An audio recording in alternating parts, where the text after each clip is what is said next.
Hey folks, Micah McGee here. Some things we do every year on an annual basis, this is one of them. Some things out of necessity, some things because we purely want to. This one is a necessity, but we purely want to.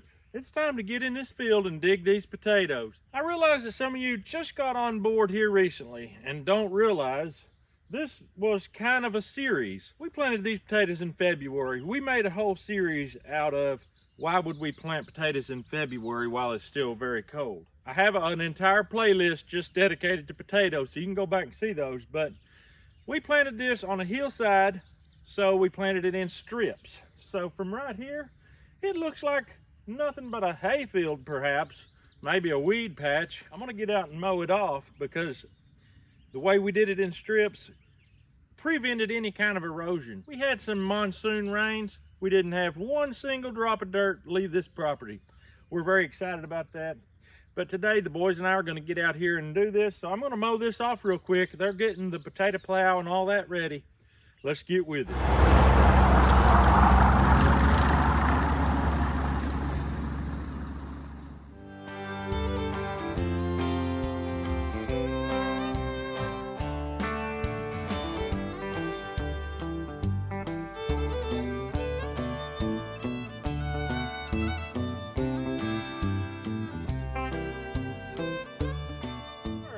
The field mowed off.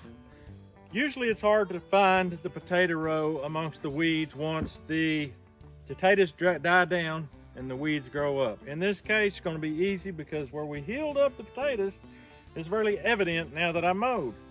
And so the boys have got the bush hog unhooked. They're fixing to hook up to the plow and we're going to start plowing these taters out. Do you remember when you were planting them taters and you said if you plant them upside down, they would grow with the top down and the roots up? No.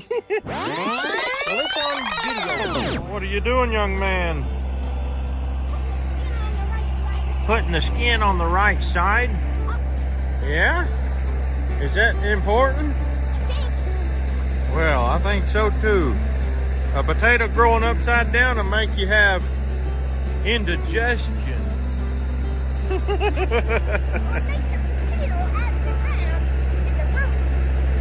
Oh. And then the stuff that's supposed to be on the top is on the bottom. All right, it's still just a little bit cool in the shade, but it's not going to last for long. So let's hit it. Don't see no taters yet. There it does. Get uphill just a little bit, Joe.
You gotta calm down. If you're gonna get your blood pumping too fast, it's gonna just make the poison rush through your body, son. Come here and show me where you got stung, boy.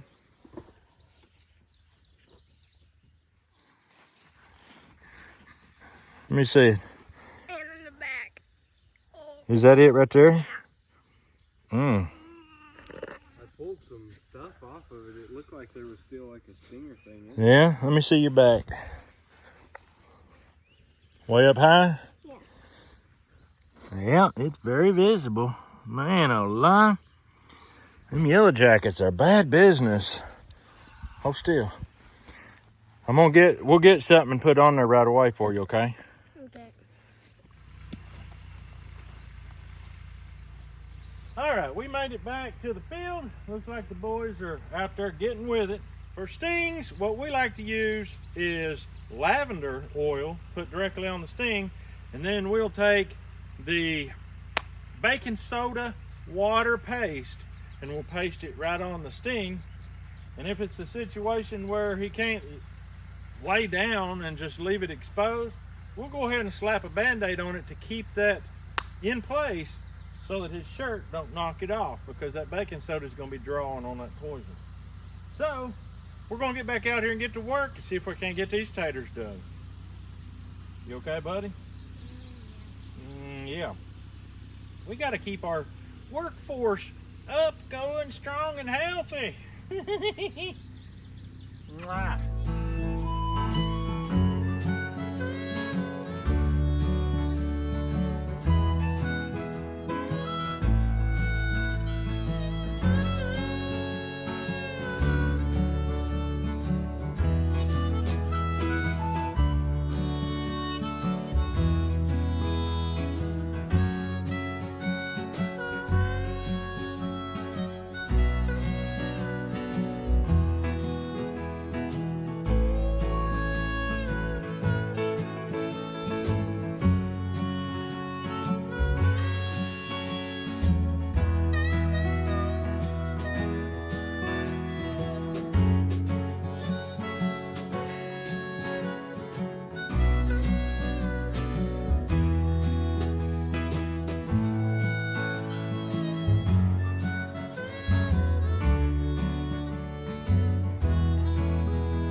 Nice.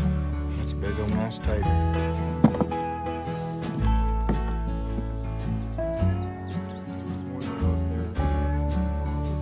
All of them? Or lots of them? Oh man. I see, son. Let's see it.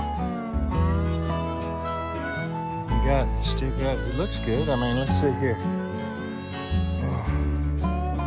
You're not swelling up, so that's good. Joe and Matthew are both allergic, so hopefully you're not allergic. You're allergic to pain, aren't you?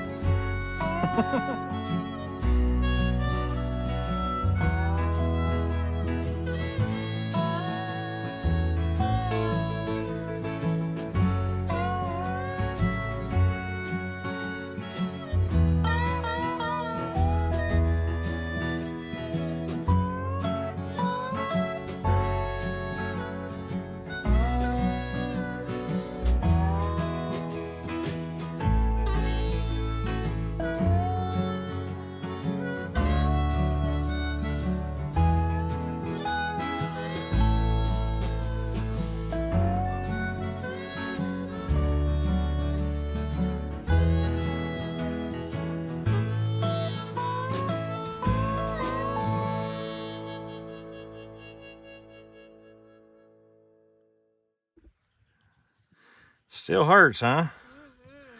Oh boy, look at all them taters though. We might be halfway done. we run out of buckets, we're gonna have to go to the house and dump them so we can fill back up, eh? Man, oh man, oh man. Looking good. You filled that one up, didn't you, son? Mm-hmm. We still lack 6 rows that haven't been touched. We have plowed, I forgot how many, but we got 19 buckets right here full. I'm gonna weigh this one, we'll see what it weighs, and then we'll get an idea of how many pounds we've got so far. Yep. All right, this is the same scales we weigh hogs with. Come on, don't slip. We got 12.3 pounds. No, that's kilograms, sorry. Time for pounds. I thought that was a lot for 12. 26.8 pounds. 26.8.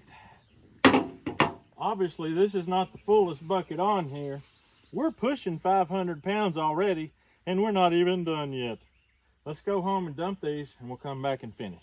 All right, we made it to the house. We've got our first roughly 500 pounds of potatoes. And here's where we store them. We always put them on this wooden floor right here under this roof, and they will cure out. It takes a month or so of curing, and we'll be able to get them in our basement.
If my calculations are not wrong, we got somewhere around 720 pounds of potatoes. So we planted 210 pounds, 720 pounds. That's not a bad little, that's not bad at all.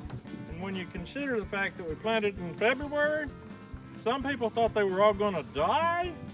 That's really good. And I guarantee you they wouldn't have been nearly as big as they are if we'd have waited till March or April to plant. So, we're very happy.